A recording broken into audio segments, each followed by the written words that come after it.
এক মাওলানা এক বৃদ্ধাকে চরকায় সুতা কাটতে দেখে বললেন, বুড়ি, সারা জীবন কি শুধু চরকা ঘুরাইতেই রইলে, নাকি খোদাকেও জানার জন্য কিছু করলে? বৃদ্ধা উত্তর দিল, বেটা, এ চরকার মধ্যে আমি খোদাকে জানতে পেরেছি। মাওলানা সাহেব বললেন, কি আশ্চর্য! তাহলে বলেন দেখি, আল্লাহ মওজুদ আছেন কিনা? বুড়ি বলল, প্রতিটি মুহূর্তে, রাত দিন সব সময় আল্লাহ মওজুদ আছেন। মাওলানা সাহেব জিজ্ঞেস করলেন, এটা কিভাবে? সে বলল, এভাবে, যেমন যতক্ষণ পর্যন্ত আমি এ চরকাকে চালাতে থাকি ততক্ষণ এটা চলতে থাকে, এবং যখন আমি এটাকে ছেড়ে দেই তখন এটা সে অবস্থায় থেমে যায়। তাই যদি এ ছোট চরকায় সব সময় চালকের প্রয়োজন হয়, তাহলে জমিন, আসমান, চাঁদ, সূর্য মতো বিশাল চরকাগুলোর চালকের প্রয়োজন কিভাবে না হতে পারে?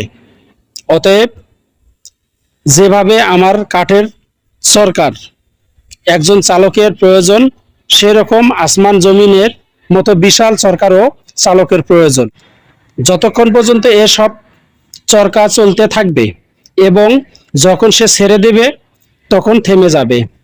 কিন্তু আমি কোনো সময় জমিন, আসমান, চাঁদ, সূর্যকে থেমে থাকতে দেখিনি। এতে প্রমাণ হয় যে এগুলোর চালক সব সময় মওজুদ আছেন।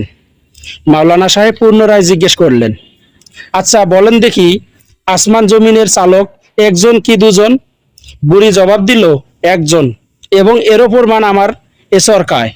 কেননা যখন আমি এ চরকাকে আমার মর্জি মোতাবেক যেদিকে চলনা করি, তখন সে চরকা আমার এই মর্জিতে সেদিকেই চলে। যদি অন্য আরেকজন চালক হতো, তাহলে সে হয়তো আমার সাহায্যকারী হয়ে আমার মর্জি মোতাবেক চালাতো। তখন চরকা বৃদ্ধি পেয়ে স্বাভাবিক গতির মধ্যে তারতম্য সৃষ্টি হয়ে উৎপাদনের ব্যাঘাত ঘটে।